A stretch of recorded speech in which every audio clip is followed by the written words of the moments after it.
Donc l'avant-match, rappelons-le, avait été marqué donc par un changement d'arbitre, une demande du Maroc acceptée par la Confédération africaine de football. Donc péno non sifflé en faveur du Cameroun, est-ce le fait du match? Oui, nous répond Grégory Schneider. Grégory, les yeux noirs, on vous laisse une minute pour convaincre, allez-y, videz votre sac. Je pense qu'il faudra pas une minute, donc non, ce qui serait bien, ce serait qu'on gagne un petit peu de temps et qu'on leur donne leur coupe directe et qu'on arrête de me prendre moi pour une bille en tant que spectateur, qu'on arrête d'insulter le foot et qu'on arrête d'insulter ceux qui jouent au foot, les joueurs, parce que c'est les premières victimes. Ce que j'ai vu ce soir est invraisemblable. T'as un défenseur marocain qui met le coup dans la gueule du gars, l'arbitre dit rien. À chaque fois qu'il y a un coup franc pour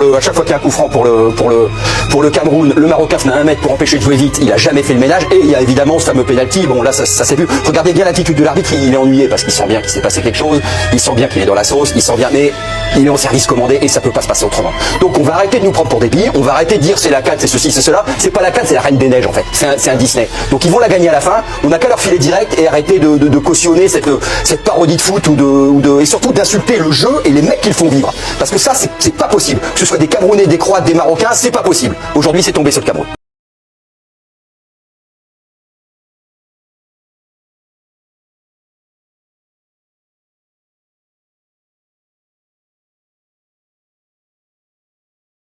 On a encore eu droit à un grand moment de télévision il y a peu. Un journaliste en pleine crise de nerfs, des accusations à peine voilées sur le football africain. On se serait cru à une parodie de tribunal populaire. Exactement. Franchement, on a l'impression que le sport n'est plus qu'un prétexte pour régler les comptes. Une polémique stérile, quoi. Encore une. Ou alors, juste la frustration d'un mauvais perdant. C'est la lecture la plus simple, c'est certain. Une sortie de route, un coup de sang en direct, on pourrait s'arrêter là. Et classer l'affaire. Sauf que les sources qu'on a pu analyser pour aujourd'hui, elles suggèrent une toute autre lecture. Ce que vous appelez une crise de nerfs, ce serait en fait un symptôme. Un symptôme de quoi? Le craquement. Le craquement très audible d'une façade qui dissimule une lutte bien plus profonde et silencieuse. Le football africain aujourd'hui, c'est devenu une véritable arène géopolitique. Ah oui, carrément. Et ce qui s'y joue, c'est une bataille de récits. Une bataille pour l'hégémonie symbolique sur le continent. Waouh! Une bataille de récits pour l'hégémonie symbolique. Les mots sont forts. On parle de la Confédération africaine de football, la CAF, pas du Conseil de sécurité de l'ONU. Bien sûr. Est-ce qu'on n'est pas en train de surintellectualiser de simples querelles de pouvoir et d'argent, comme il y en a absolument partout? C'est justement ça le point de départ de notre analyse. La thèse qui ressort, c'est que cette organisation n'est plus seulement une instance sportive. C'est le miroir des tensions qui traversent tout le continent. D'accord. Et au cœur de ces tensions, il y a un acteur qui cristallise toutes les passions, toutes les oppositions. L'Algérie. L'Algérie. Ce qu'on va essayer de décortiquer aujourd'hui, c'est pourquoi. Pourquoi ce pays, par sa seule posture, semble à ce point déranger l'ordre établi et se retrouve, qu'il le veuille ou non, au centre de cette bataille. D'accord, l'Algérie comme élément perturbateur. C'est une perspective intéressante. Mais pour comprendre la perturbation, il faut d'abord comprendre le système. Vous parliez d'une bataille. Qui sont les combattants? Alors, ce n'est pas un peu réducteur de vouloir tout mettre dans des cases, des blocs? La réalité est souvent bien plus chaotique, non? vous avez raison, le chaos est toujours un facteur, mais ce chaos, il semble quand même s'organiser autour de 3 pôles d'influence majeure qui s'affrontent. C'est en tout cas la grille de lecture que proposent plusieurs analystes. Ok, lesquels? D'un côté, on a ce qu'on pourrait appeler le bloc hégémonique. Ça, c'est la force de l'argent, des grands sponsors, des connexions politiques au plus haut niveau. Le business en somme. C'est ça. Son langage, c'est celui des contrats, des droits TV, de l'événementiel. Son objectif est clair, faire du football africain un produit attractif sur le marché mondial, selon des normes bien précises. Un modèle économique ? Une forme de modernisation par le business. Certains diront que c'est nécessaire pour que le football africain rattrape son retard. Ce n'est pas forcément une mauvaise chose en soi, si... En soi, non. La question n'est pas morale, elle est politique. La question, c'est... Qui définit les règles de ce business? Et pour le bénéfice de qui? Et c'est là qu'intervient le deuxième acteur, j'imagine. C'est là qu'intervient le deuxième bloc, celui de l'influence historique. Celui-là est plus subtil. Il n'a pas forcément les mêmes leviers financiers, mais il a le pouvoir des mots, de l'image. Les médias? Très lié à une certaine sphère médiatique, notamment francophone, qui a longtemps été la voix quasi unique du football africain à l'international. C'est elle qui distribue les bons et les mauvais points en quelque sorte. Le fameux soft power. Le pouvoir de raconter l'histoire, de façonner la perception, et donc d'influencer les décisions, mais indirectement, je vois. C'est exactement ça. Donc on a l'argent d'un côté, le narratif de l'autre, et le troisième bloc vient s'opposer à ces deux-là. Précisément. C'est le bloc qu'on nomme le souverainiste. Et là, on y retrouve un ensemble de nations, avec souvent l'Algérie en première ligne, qui refusent ce qu'elles perçoivent comme une forme de tutelle. Une tutelle. Un dressage, pour reprendre un terme fort utilisé dans une de nos sources. Pour ce bloc, le football africain doit être géré par les Africains, pour les Africains. Leur principe, c'est l'indépendance totale. Donc ils rejettent et les logiques de marché. Et le regard, parfois jugé paternaliste, du second bloc. C'est une posture de principe. Mais est-ce que ce bloc est vraiment uni? On connaît les rivalités historiques même entre ces nations dites souverainistes. Cette union, ce n'est pas juste une façade de circonstances. C'est une excellente question. Non, ce n'est pas un bloc monolithique, loin de là. Les alliances sont fragiles, les intérêts peuvent diverger, mais ils se retrouvent sur une ligne de défense commune, le refus de l'ingérence. D'accord. Et c'est la friction permanente entre ces trois pôles qui produit les étincelles dont on parlait au début. Le décor est planté. Revenons à l'Algérie. Figure de proue du camp souverainiste, disiez-vous. Pourquoi elle, spécifiquement? Qu'est-ce qui rend sa position si singulière au point de devenir la cible privilégiée? Plusieurs facteurs se combinent. Le premier et le plus évident, c'est son indépendance décisionnelle. Une indépendance qu'elle revendique haut et fort. C'est-à-dire? C'est-à-dire que l'Algérie, de par son modèle économique et politique, n'est pas facilement achetable par le bloc hégémonique. Et elle n'est pas non plus particulièrement sensible aux pressions du bloc d'influence médiatique. Elle a les moyens de sa politique. Elle a les moyens et elle a une opinion publique très attentive à ces questions de souveraineté. Elle trace sa propre route, quoi. Une indépendance qui peut aussi être perçue comme de l'isolement. Tracer sa propre route, c'est aussi se priver d'alliés puissants. Et cette posture de non-alignement, dans les faits, ça se traduit comment à la CAF? Ça se traduit par un rôle de garant de l'intégrité. Presque par défaut, en fait. Comment ça? Quand vous avez un acteur majeur qui n'est ni dans le camp A, ni dans le camp B, et qui a un poids historique considérable, sa seule présence change la donne. Elle rend toute tentative de manipulation grossière du système beaucoup plus risquée. Vous pensez à quoi, concrètement? Pensez à ce que certains appellent l'ingénierie des résultats, notamment via l'arbitrage. On y vient.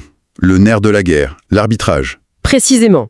Organiser un arbitrage, disons, orienté, contre une petite nation sans poids politique, c'est une chose. Malheureusement, ça arrive. Le faire contre un pays comme l'Algérie, c'est prendre le risque d'un scandale diplomatique majeur. Parce que l'Algérie, de par son histoire et son poids diplomatique, elle a les moyens de porter l'affaire bien au-delà du terrain de sport.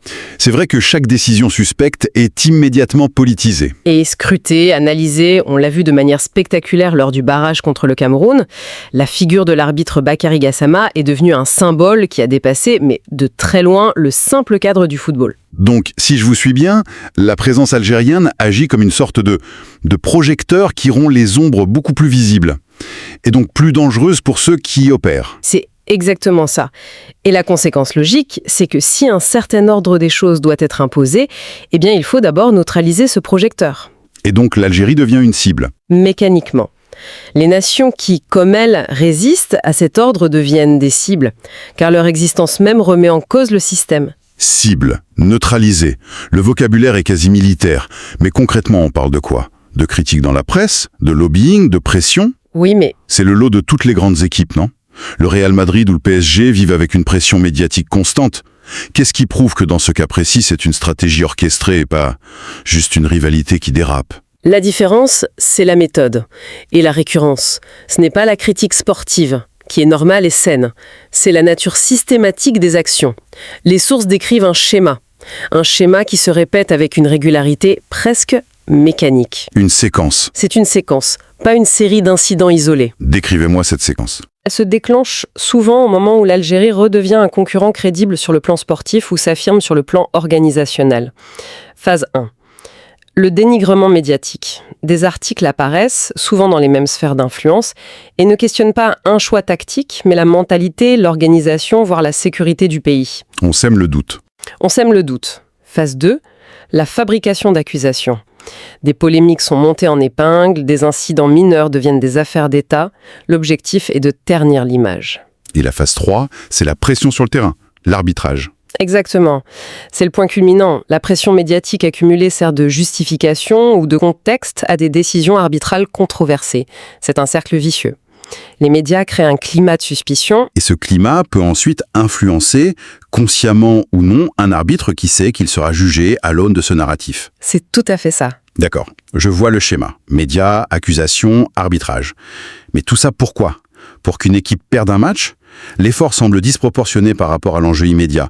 Quel est l'objectif final ? L'objectif à court terme, c'est l'élimination sportive, bien sûr, mais la vision stratégique est plus large. Il ne s'agit pas juste de critiquer, le but c'est de réduire le rôle de l'Algérie. C'est-à-dire ? De l'empêcher de s'établir durablement comme ce qu'elle veut être, une référence d'intégrité et de justice sportive en Afrique. Parce qu'un tel modèle, s'il réussit et s'il fait des émules, mettrait en péril tout le système d'influence des deux autres blocs. Il s'agit de contenir une ambition. C'est ça. Mais là encore, on peut lire ça de deux manières. Soit c'est une stratégie de confinement, comme vous le décrivez, soit, et c'est ce que d'autres sources avancent, cette focalisation sur un complot extérieur. C'est aussi une manière très pratique pour les dirigeants algériens de détourner l'attention des problèmes internes. L'argument de la victimisation. Exactement. C'est un narratif qui soude la nation contre un ennemi extérieur. C'est très efficace. C'est l'objection classique et elle n'est pas sans fondement. L'instrumentalisation d'un ennemi extérieur est une tactique politique vieille comme le monde. Et il est certain que ce discours trouve un écho, très favorable en interne. Et il peut masquer des faiblesses. Bien sûr, mais les deux ne sont pas mutuellement exclusifs. L'existence d'une stratégie de déstabilisation extérieure n'annule pas la possibilité de son instrumentalisation en interne. Ce qui est frappant, c'est la convergence. La convergence de signaux et d'événements qui, mis bout à bout, rendent la thèse d'une simple paranoïa difficile à tenir. Donc, l'enjeu dépasse complètement le sport. On est dans le soft power pur. Mais est-ce que contrôler le football, c'est vraiment une manière de contrôler l'image et le destin d'un continent ? L'idée semblait immense, presque démesurée. Il ne faut jamais sous-estimer la puissance du football, surtout en Afrique.